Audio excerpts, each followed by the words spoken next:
பெருகும் கடன் தொல்லை, உதவி கேட்ட ராஜ்கிரண், உறவை துண்டித்த அஜித். வெளியான சீக்ரெட். அஜித் குமார் இப்போது விடாமுயற்சி படத்தில் நடித்து வருகிறார். அடுத்ததாக ஆதிக் ரவிச்சந்திரன் இயக்கத்தில் அவர் நடிக்கவிருப்பதாகவும் ஒரு தகவல் ஓடிக்கொண்டிருக்கிறது. விடாமுயற்சியை பொறுத்தவரை அஜர்பைஜானில் ஷூட்டிங் முடிந்துவிட்டது. தற்பொழுது அடுத்த கட்ட ஷூட்டிங்கிற்காக வேறு லொகேஷன் தேடும் பணியில் படக்குழு ஈடுபட்டிருப்பதாக கூறப்படுகிறது.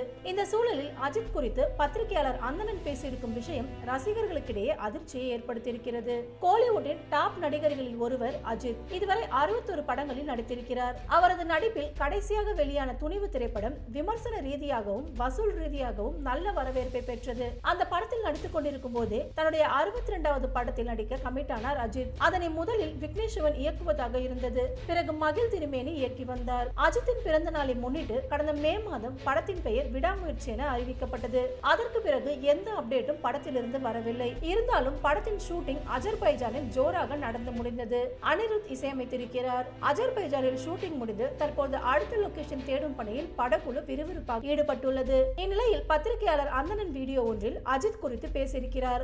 அந்த வீடியோவில் பேசியிருக்கும் அவர், மனோரமா இறப்புக்கு பிறகுதான் இனி துக்க நிகழ்வுகளுக்கு செல்ல வேண்டாம் என்ற முடிவை அஜித் எடுத்ததாக தெரிகிறது. ஏனெனில் மனோரமா இறப்புக்கு மூட்டில் அடிபட்டிருக்கும் போது அஜித் சென்றிருந்தார். அப்போது அவரை பார்த்த ரசிகர்கள் ஆர்வ கோளாறில் அங்கிருந்து அவரை செல்ல முடியாத இம்சையை கொடுத்து விட்டார்கள். அதனால் தான் அவர் பிரபலங்களின் இறப்புக்கு செல்வது கிடையாது.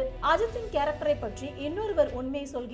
அதாவது கிரீடம் படத்தில் நடிக்கும் போது அஜித்துக்கும் ராஜ்குமாரனுக்கும் பழக்கம் ஏற்பட்டது. இருவரும் நெருங்கியே பழகினார்கள். ஏனெனில் ராஜ்கிரனின் குணம் அஜித்துக்கு ரொம்பவே பிடித்துவிட்டது. ஒரு கட்டத்தில் அவரை அஜித்குமார் தன்னுடைய அப்பா போலவே பார்த்து கொண்டார். அந்த அளவுக்கு நெருக்கம் இருவருக்கும். பொதுவாக மற்றவர்களின் வீடுகளுக்கு சென்று பழகுவதும் அஜித்குமாருக்கு பிடிக்காது. ஆனால் அவருக்கு மிகவும் நெருக்கமானவர்கள் என்றால் அவர்களது வீட்டில் உரிமையோடு சென்று அவர்களோடு பேசிவிட்டு வருவார். அப்படித்தான் ராஜ்கிரனையும் வைத்திருந்தார். அவருக்கு ராஜ்கிரனை பார்க்க வேண்டும் என்றால் நேராக ராஜ்கிரனின் வீட்டுக்கோ இல்லை அவர் இருக்கும் படப்பிடிப்புக்கோ சென்று விடுவார் அஜித். அப்படித்தான் அவர்களது உறவு சென்று கொண்டிருந்தது.